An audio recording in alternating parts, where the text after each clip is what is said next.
waktu malam terus.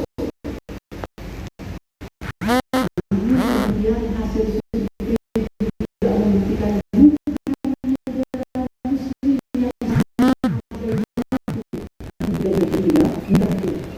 hasilnya adalah Jepang. Betapa mereka beragama simpel.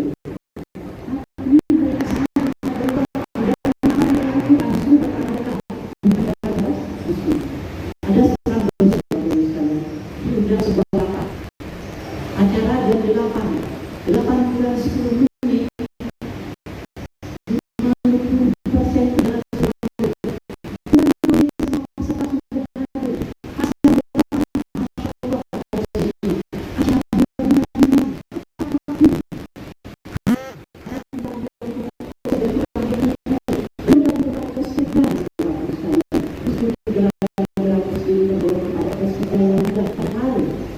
Allah sudah berfirman dalam Al-Quran tentang bagaimana kita sedang beramal, bahwa Allah sangat menghargai amal, bahwa Allah sangat menghargai pekerjaan dan kerja keseharian kita. Namun ternyata kemudian negara-negara muslim tidak menghadiri dan berasal sebagai pengamal tempat bekerja. Demikian juga dengan takdir. Coba Bapak Ibu sekalian, ada yang berani angkat tangan tidak? Siapa yang hafal tentang dalil agar kita tidak menjadi orang yang mubazir? Dapat hadiah di orang ini. Bukan tasbih. Iya kan? Saya yakin ada yang hafal. Innal mubazirina kanu ikhwana syayatin. Sungguhnya mubazir itu adalah teman-teman setan. Tapi Masya Allah, coba lihat, saya beberapa kali menjadi panitia sementara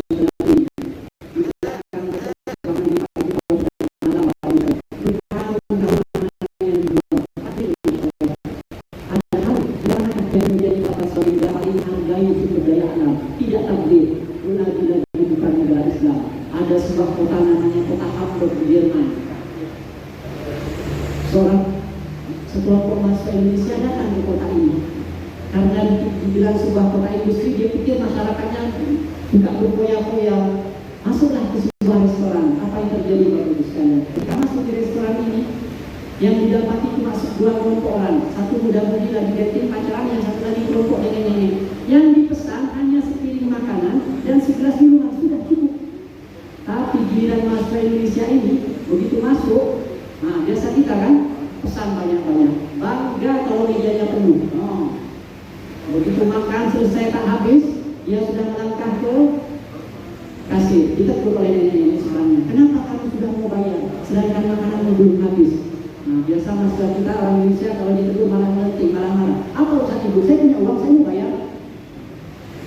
Mendengar di orang telepon seperti ini, tolong datang, ini ada orang mau buang-buang makanan. Datang security, dikeluarkan surat tilangnya, disuruh bayar 50 euro. Kaget, atas kami, kamu punya uang, kamu mau bayar apa kata uang kamu, tapi makanan tidak boleh ada yang dibuang. Berapa banyak orang di sini katakan, di dunia yang lain, ada sebuah orang di dalam mereka menjadi besar, berapa? 750.000. Ini adalah kesalahan. Andaikan satu orang buang 4 butir nasi saja kali 275 juta umat Islam Indonesia, berapa tahun setiap hari, setiap makan kita membuang sumber daya alam. Padahal yang kalau kita buang bukan hanya 4 butir, kadang-kadang setengah piring satu orang. Apalagi kalau sudah tahunan, antri numpuk panjang lama-lama, lapar tumpuk banyak-banyak, itu dibuang banyak-banyak. Betapa tidak menghargai sumber daya alam, betapa tidak menghargai karunia Allah, betapa banyak orang mati miskin kelaparan kata orang ini di Afrika, dan kita buang sumber daya alam. Takdir, inilah penyakit umat. Kenapa kemudian kata Dr. Syekh Abdul Qadir Al-Jilani, umat kita kenapa menjadi umat yang terbelakang? Karena tidak mengamalkan ajaran agamanya, karena meninggalkan apa yang sudah Allah perintahkan di dalam Al-Quran. Kita yang tidak dalil dan kita yang tidak jadinya dari dalil itu. Maka benar kata Syekh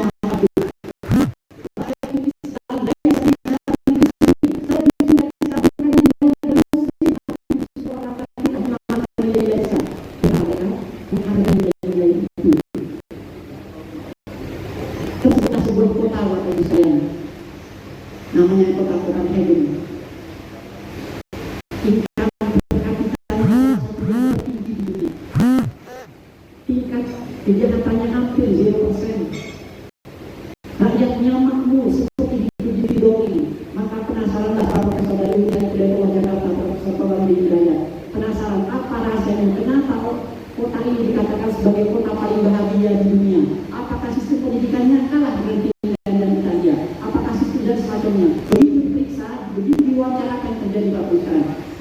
Kami adalah bangsa yang sangat mencintai kejujuran. Engineer kami, dokter-dokter kami hampir tidak ada kasus malpraktek.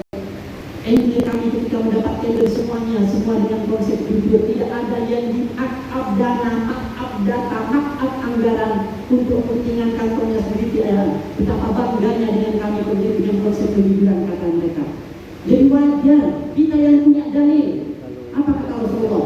Alaikum bisidqi fa inna sidqa yahdi ilal birri wa innal birra yahdi ilal jannah wa iyyakum wal kadhib fa innal kadhiba yahdi ilal fujur wa innal fujur yahdi ilal nar. Hendaklah kalian jujur, karena jujur itu membawa kepada kebaikan dan kebaikan itu membawa kepada surga. Dan jauhilah dusta. Dusta itu pangkal penyakit, pangkal hampir semua dosa-dosa yang berangkat dari dusta. Dan fujur itu membawa kepada neraka. Namun malangnya Bapak Ibu sekalian, justru birokrasi kita sebagai sebuah negara muslim terbesar di dunia memperoleh peringkat ketiga birokrasi tersulit di dunia karena tidak jujur. Hampir semua level mengalami tingkat kebocoran.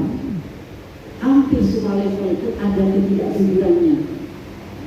Peringkat ketiga di dunia, makna yang paling mudah itu adalah terkorup dengan ketiga di dunia. Karena negara muslim terbesar di dunia, syiar-syiar agama begitu besar dan kuat, namun yang namanya tidak turun dari Allah. Kenapa? Karena terkena sebuah penyakit ini. Kemudian seorang dosen ITB ketika menuliskan studi S3-nya di Jepang, apa kata beliau simpulan? Bangsa Indonesia adalah terkena penyakit kaum hadia, bangsa yang semua aktivitasnya menipu, membohongi. Maka hilanglah Allah angkat bahkan kita terkena penyakit ini. Karena kita ada orang kafir yang mesti mengamalkannya. Jadi dia sebuah negeri, sebuah negara yang dikatakan seperti begini dongeng. Ada negeri yang hampir setiap 10 tahun diselimuti es, sangat tinggi, tetapi tingkat kemakmurannya sangat tinggi, tingkat terkapitalisasi sangat tertinggi di dunia. Hadirin sekalian, inilah penyakit kita, inilah penyakit umat yang sedang kita hadapi. Betapa beratnya menjadi dai kita di akhir zaman. Kenapa kemudian berita kita membahas tentang iman dan tantangan daerah di era menerima, belum tentang betul di mana penyakit ya sifatnya seperti pandemi begini. Hadirin yang dirahmati Allah. Tantangan yang lain yang dirahmati Allah. Kita sedang ada apa itu bukan hanya sekarang. Apa yang disebut dengan gospel fikir, ya, bahwa sebenarnya perang fisik, perang jasadiah bisa jadi besar. Namun yang dirusak dari umat kita adalah yang disebut dengan gospel fikir, perang pemikiran. Bagaimana akidah umat dijalankan, bagaimana ideologi dibenturkan dengan nilai-nilai Quran, seolah-olah tidak akan menjadi solusi pada Allah dan mengatakan Al-Quran. Ini masalah kata Nabi. Jika kalian berpegang teguh kepada keduanya, Al-Quran dan Sunnah, kata Nabi, falan tadillu abadan. Rasulullah menggunakan kalimat lan, bukan lam, tidak akan pernah. Penafiannya betapa kuatnya ungkapan Rasulullah ini. Kalian tidak akan pernah sesat selama-lamanya. Namun manusia begitu angkuhnya menampilkan ideologi tangginya terhadap umat ini, seolah-olah mereka lebih pintar dari Allah dan Rasulnya. Contohnya Bapak Ibu sekalian, di Quran silakan buka surah Al-Baqarah. Apa hukum ibu sihir? Ilmu itu diturunkan oleh Allah untuk menjadi ujian, fitnah bagi umat manusia, bukan untuk dimanfaatkan, ya kan? Diturunkan melalui malaikat Harut dan Marut, jadi ujian sama seperti pun di surga, diturunkan sebagai ujian. Namun berpikirnya ada 3 ada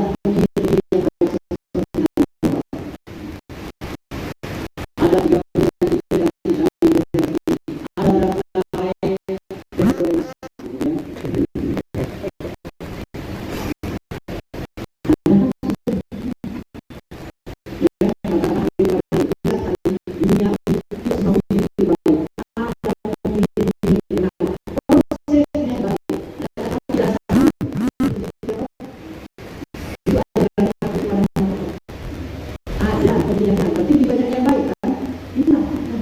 Itulah usul kita.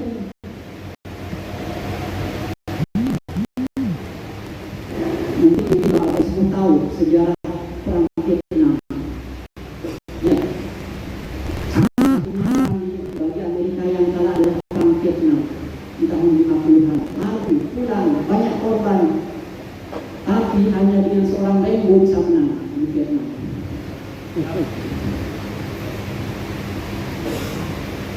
Yang sekalian, Allah sudah menyatakan dalam Al-Quran, Allah tidak malu, ya, memberi contoh orang Allah, ya, Inna Allah la yastahi ayyadriba mathalan ma ba'udatan kama fawqaha. Allah tidak malu memberi perumpamaan kama fawqaha, itu lebih kecil dari itu.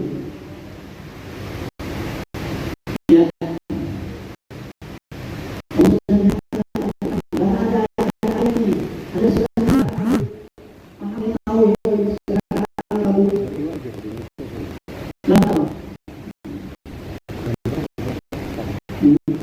tapi wujudnya untuk menolak teori yang mengungkapkan Quran, diciptakanlah manusia laba-laba yang kuat Spider-Man. Padahal secara makna dua baru sekali. Makna harfiah dan maknanya saja dua-duanya aku Allah menyatakan Inna baital buyut ila baitul ankabut auhanal buyut ila baitul ankabut. Selemah-lemah rumah adalah rumah ankabut, rumah laba-laba.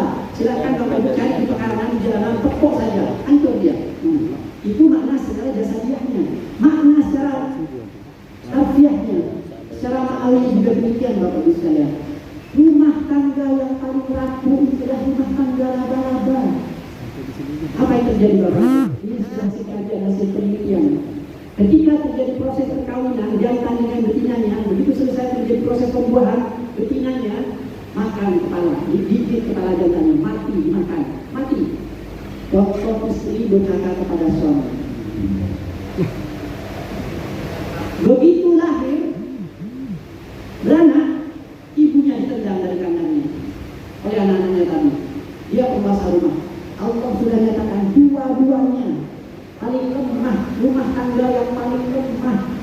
Istri berkata kepada suami, anak berkata kepada ibu. Itulah Baitul Ankabut. Tapi manusia begitu angkuhnya dibuatlah Spider-Man yang bisa dengan jari labaranya bisa ngangkat kereta api, bis ditahan. Itulah Rasul kita Bapak Ibu sekalian. Betapa beratnya kita. Belum lagi game-game yang akan merusak anak-anak kita.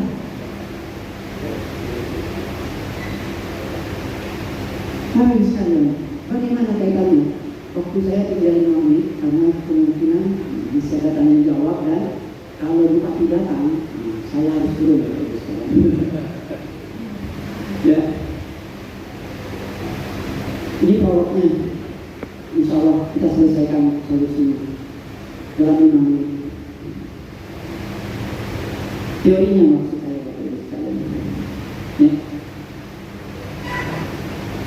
Ketika Allah memberikan ujian-ujian itu kepada kita para dai, maka kita tidak punya pilihan. Para dai itu harus orang-orang yang siap mengikuti perkembangan zaman. Para dai itu harus ada orang-orang yang cerdas.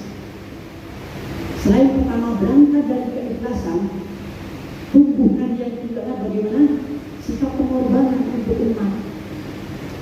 Kenapa kita harus ikhlas Bapak Ibu sekalian? Pertama, karena ikhlas menjadi penentu apakah kita ditolong oleh Allah atau tidak.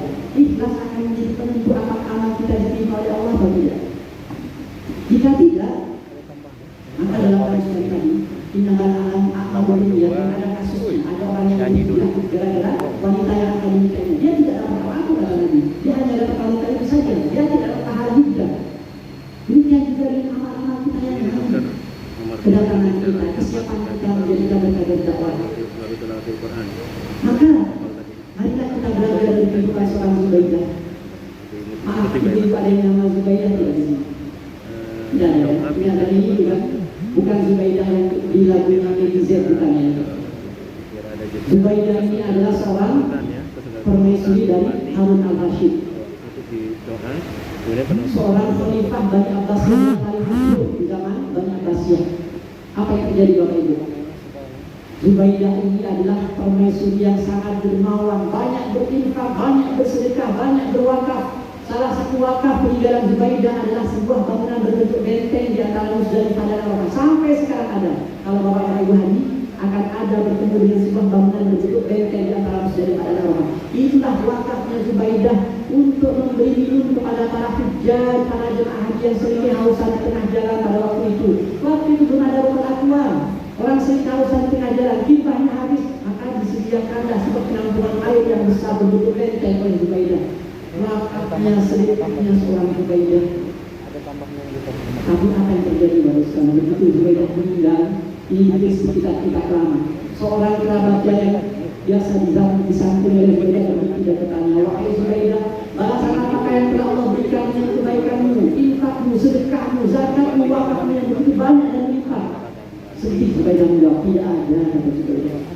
Allah tidak membalas itu semua karena saya melakukan sebaik itu dengan ria. Semua karena ingin dipuji oleh makhluk dan Allah tidak membalasnya sama sekali. Lantas bagaimana keadaanmu sekarang? Dia tersenyum, alhamdulillah Allah sudah membalas kebaikan saya karena ada satu amalan yang Allah terima, yaitu 2 rakaat yang saya kerjakan setiap malam. Rupanya tahajud yang 2 rakaat itulah yang Allah balas kepada Zubaidah. Yang lain Allah hapus, tidak berikan balasan karena saya melakukan sesuatu dengan ria. Maka para dai,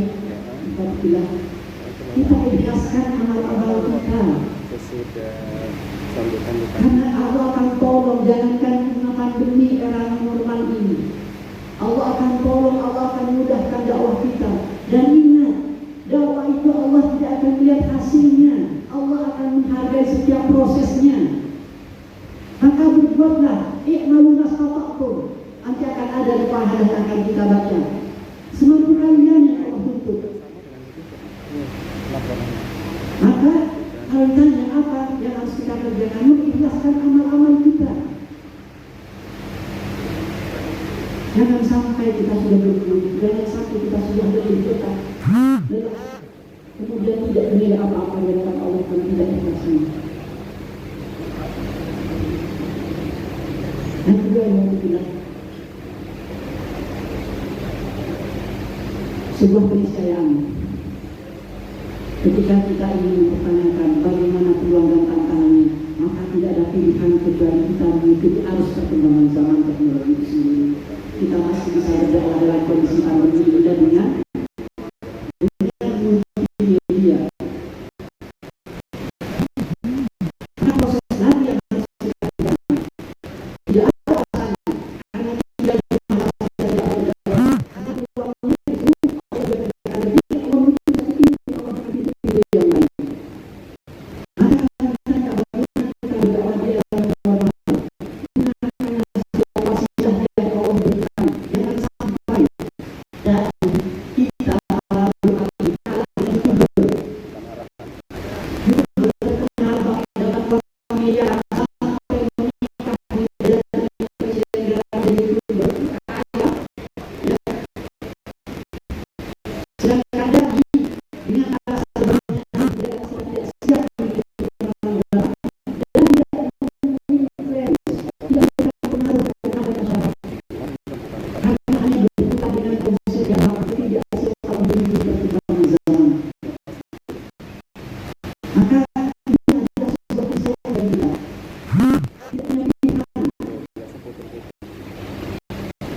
saya dimaklumi oleh moderator untuk akan ada tanya jawab. Mudah-mudahan prolog dan pengantar tentang PR umat yang begitu banyak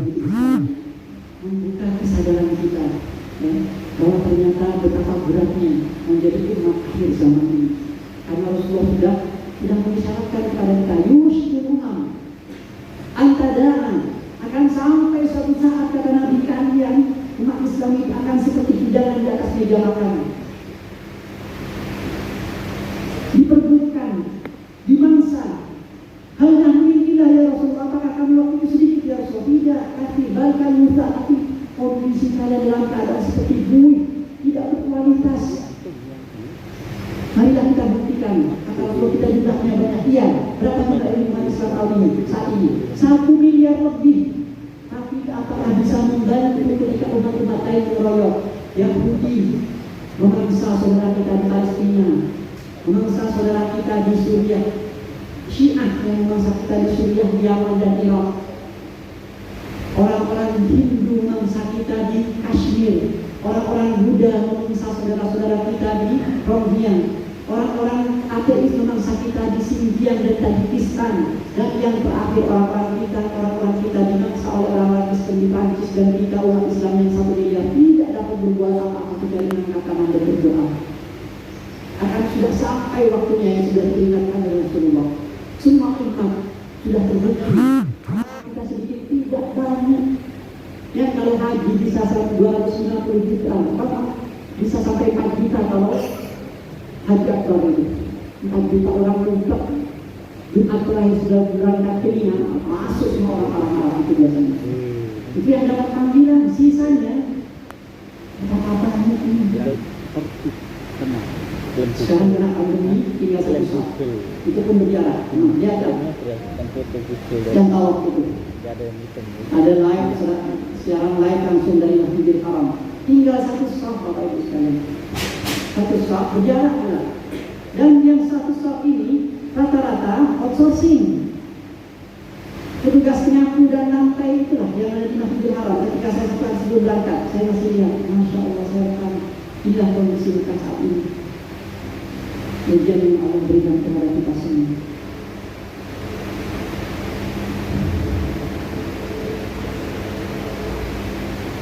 Maka kalau ditanya apakah kita sedikit, tidak, apakah kita miskin, Masya Allah.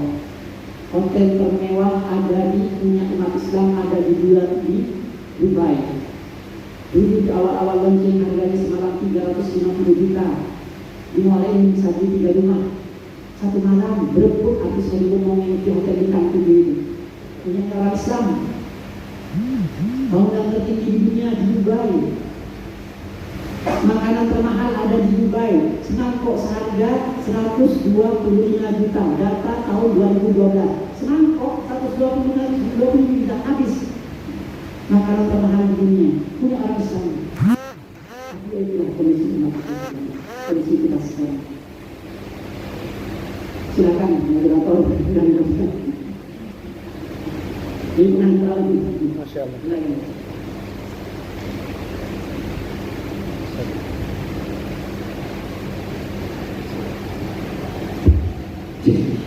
Masya Allah, Alhamdulillah kita sudah mendengar materi yang disampaikan oleh guru kita Dr. Haji Abdul Razak MA tentang peluang dan tantangan dakwah di era new normal. Baik hadirin semua yang berbahagia, sangat banyak sekali yang bisa kita ambil hikmah, pembelajaran ataupun ilmu yang disampaikan beliau.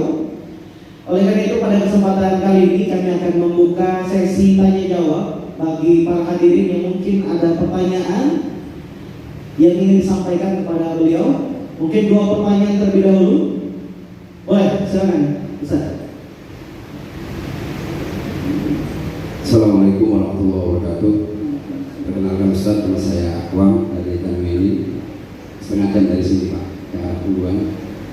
Pertanyaan saya terkait dengan materi yang Bapak sampaikan adalah sepertinya hari ini adalah akumulasi Ustaz, dari seluruh konspirasi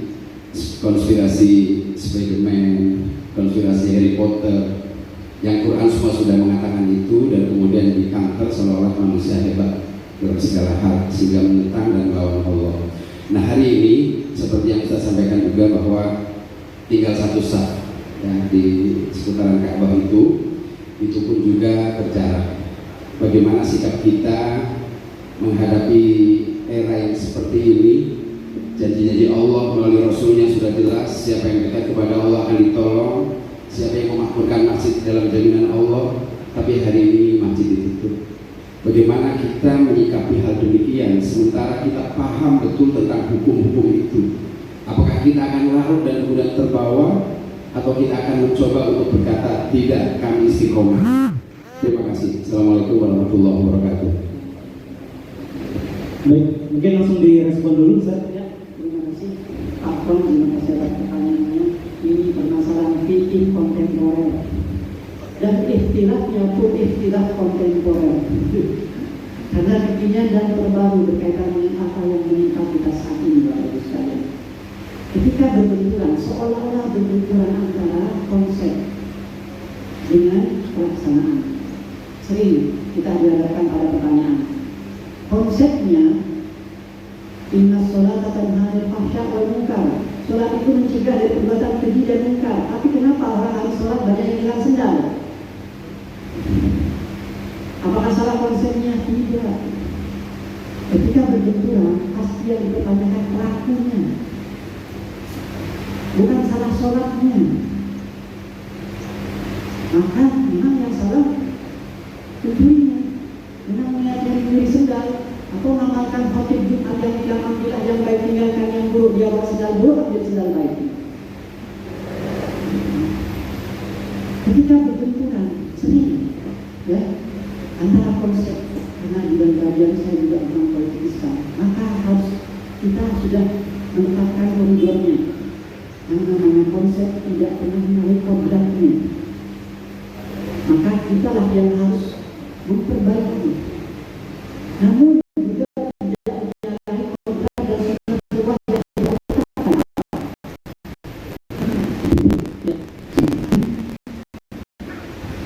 Ketika dihadapkan pada urusan ini, Rasulullah pun juga sudah menetapkan koridornya, syariatnya, ya, bahwa Allah juga menetapkan qada dan qadarnya. Ketika sudah menetapkan sebuah ketetapan, kenapa kita masih mau melanggar sudah menjadi sebuah ketetapan sunnatullah? Cuma bertanya, ketika menghadapi pandemi begini, ada seorang sahabat yang mengatakan, ini sudah ketetapan Allah. Kalau Allah ingin menetapkan saya kena kolera, saya juga akan mati. Itu juga ketetapan Allah. Maka apa kata Umar? Kenapa kita lari kepada takdir yang buruk, sedangkan Allah masih memberikan pilihan kepada takdir yang baik? Maka sunnatullah tidak bisa kita lewati, sekali. Dan itu tidak menyalahi karena juga ada dari ini. Maka kitalah yang juga harus menyikapinya dengan bijaksana, bahwa ada ijtihad yang sifatnya temporal, kontemporer, yang itu sudah juga melalui hasil ijtihad ulama. Ketika tidak terjadi di zaman sahabat dan sahabat Rasulullah, para sahabat, maka ada pintu-pintu ijtihad yang kemudian diserahkan kepada orang yang memang betul-betul seorang yang dikatakan mufti. Maka orang yang diamanah ilmu minimal 15 cabang ilmu tadi yang mengeluarkan fatwa, di sana kita kemudian untuk bersandar kepada apa yang mereka sampaikan. Ya. Jadi Bapak Ibu sekalian, kita tidak berusaha untuk mempertentangkan. Memang dalam kondisi normal, ya dalam dijelaskan ketika kita sholat renggang, maka kadang ada syaitan kintit yang masuk atau lebih melompat-lompat seperti lompatan anak kambing, tutup rapat sampai Nabi Umar sampai pegang-pegang, kan begitu. Dalam kondisi yang normal, karena ada syaitan kintit yang akan selalu melompat-lompat kata Nabi, yang akan menggoda kita karena dia masuk dalam sholat dan kemudian dia akan bisa sholat kita. Ya. Jadi Bapak Ibu sekalian, kalau kita melihat kiblat kita dalam kondisi seperti itu, dalam kondisi memang betul-betul menjaga jarak, ulama-ulama di sana sudah menetapkan fatwanya untuk mengikuti protokol kesehatan yang memang betul-betul sudah maka kita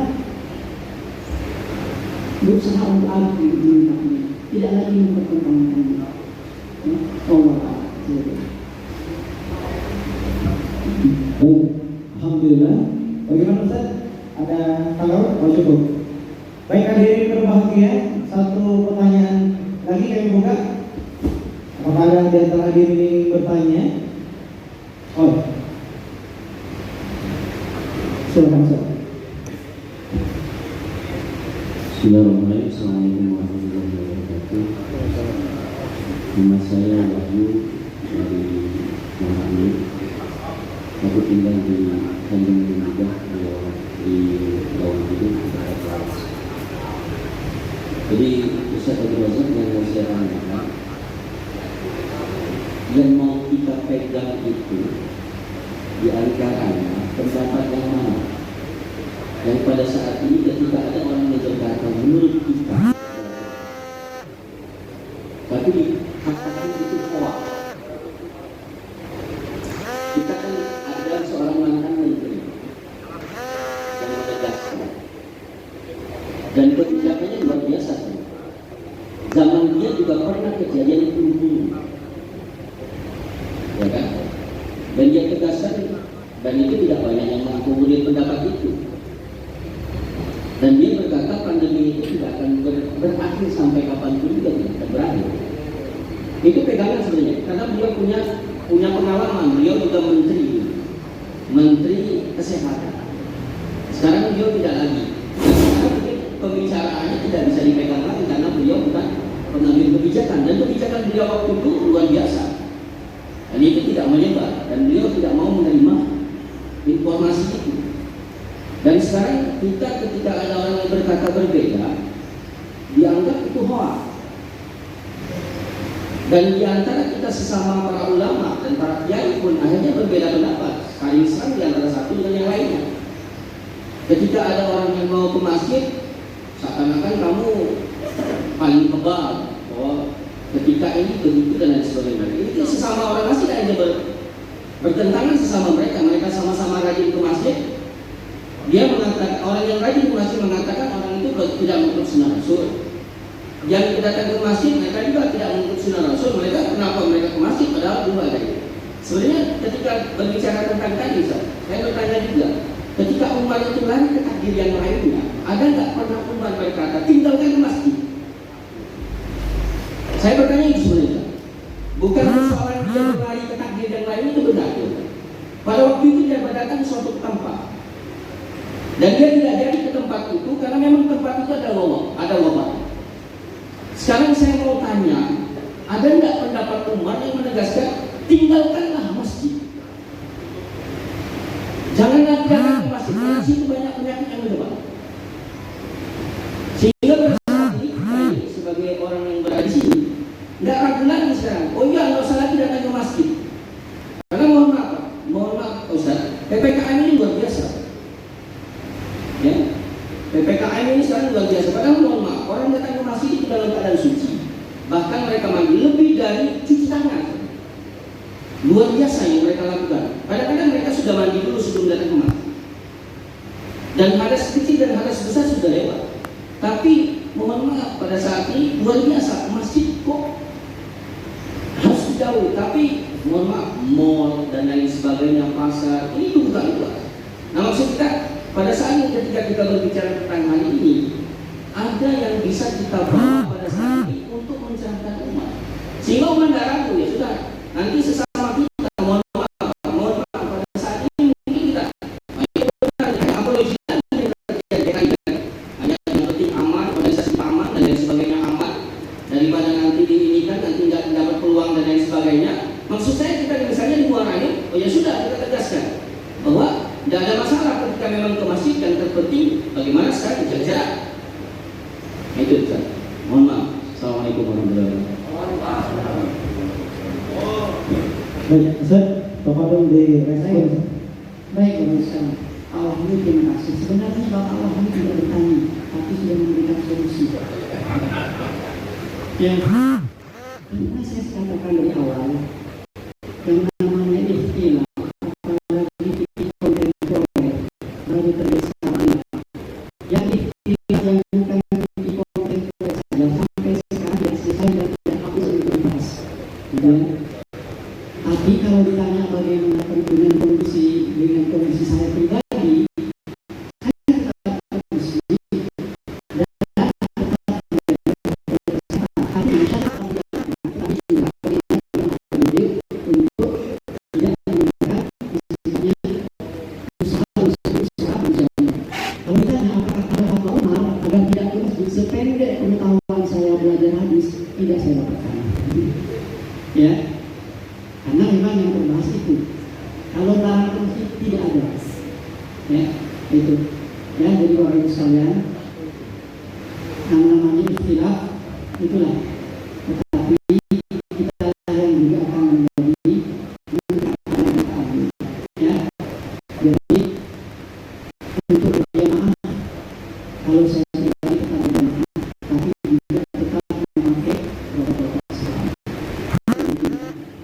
Tapi yang tidak akan Allah. Baik, alhamdulillah. Baik, baik semuanya yang bahagia. Kalau kita ada sesi pertanyaan tadi, karena masih ada kesempatan, ya. Bupati, kita buka satu pertanyaan lagi. Maka kita akan diri. Oh ya, kepada Ustaz.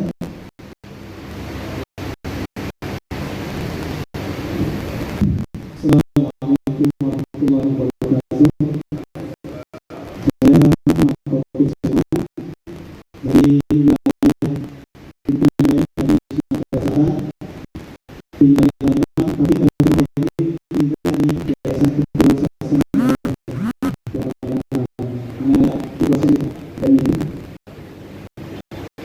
Pertanyaan saya begini, Ustaz. Kita bicara tentang peluang dan tantangan dakwah dalam normal ini. Karena sebenarnya yang sudah disampaikan tadi, baik tantangan internal maupun tantangan eksternal, baik dari kaum muslimin maupun dari non-muslim, termasuk mungkin dari pemimpin yang tidak adil, yang tidak memihak kepada Allah. Mungkin ya, kalau kelihatan sekilas, kelihatan keberpihakan terhadap umat Islam, terhadap rakyat, terhadap misalnya ulama-ulama. Nah, ini kemungkinan ada sesuatu yang mungkin tidak didukung oleh pemerintah, terutama di pusat. Nah, pertanyaan saya bagaimana? Saya pikir ini merupakan suatu tantangan juga dalam kita dakwah. Kenapa? Banyak kegiatan ketika ada majelis taklim, pengajian segala macam ditutup, masjid ditutup, mau khutbah ditutup. Ya. Padahal masjid-masjid siap menjalankan protokol kesehatan. Apalagi sama tadi, kita sudah berwudu, kita sudah buang air kecil, air besar, bahkan kalau Jumat kita mandi dulu, bahkan subuh kadang mandi dulu, sudah gosok gigi. Dari sisi kesehatan kita sudah jaga, bahkan disunahkan Rasulullah menghirup air ketika kita berwudu dari hidung, dan ini akan mengeluarkan kuman-kuman bakteri yang ada dalam hidung kita. Ini luar biasa, sunnah Rasul. Dan sekarang masih diterapkan oleh ulama, diajarkan kepada umat. Nah, pertanyaan saya, bagaimana dari tantangan-tantangan dakwah ini, baik di internal, eksternal, termasuk juga di kita, di kota kita, di kabupaten, di provinsi kita, dalam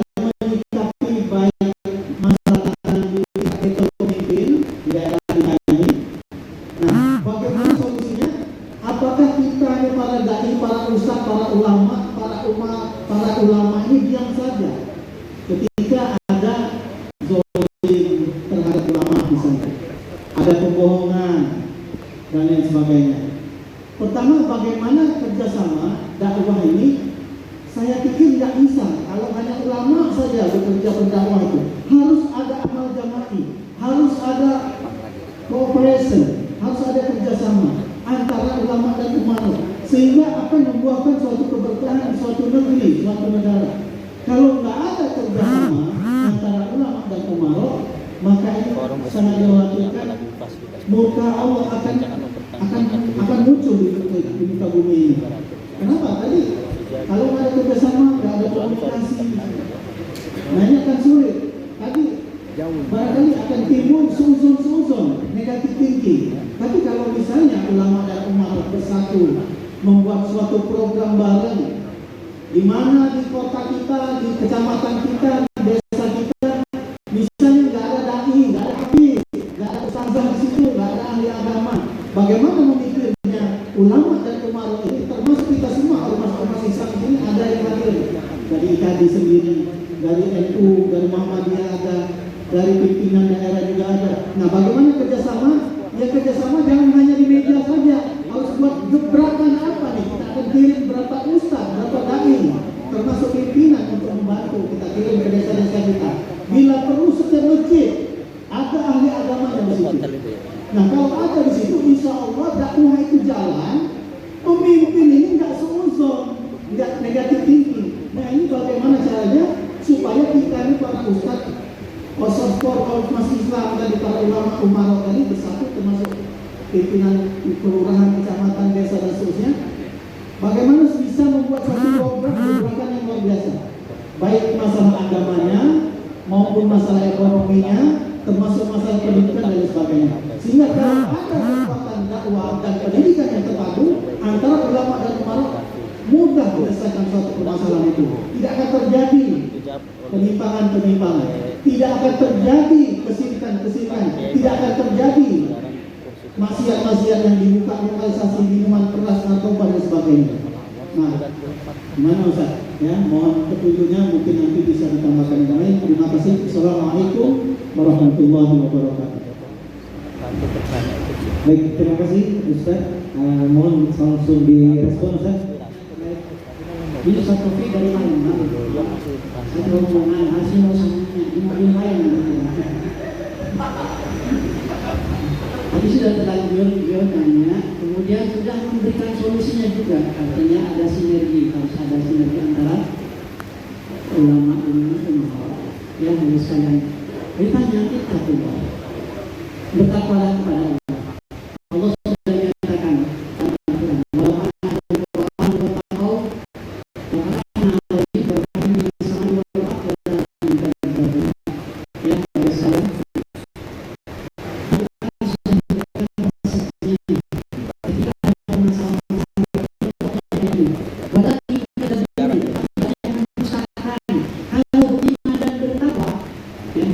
saya sih menyampaikan ayat ini dan memberikan perumpamaan. Kemarin dalam perjalanan kami juga bahas dengan teman-teman yang lain. Adakah dia di negara dunia ini yang sudah benar-benar mengamalkan ayat ini kemudian merasakan hasilnya? Walau anna ahlal qura amanu wattaqaw lafatahna 'alaihim barakatin minas sama'i wal ardh. Dan jika penduduk-penduduk beriman dan bertakwa, lafatahna, Allah memberikan dalam tauhid, sungguh pasti kami bukakan, lafatahna.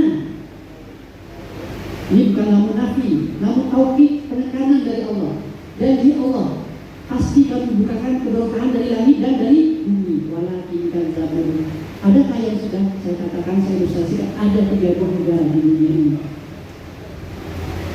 Yang pertama Brunei Darussalam. Sejak 2014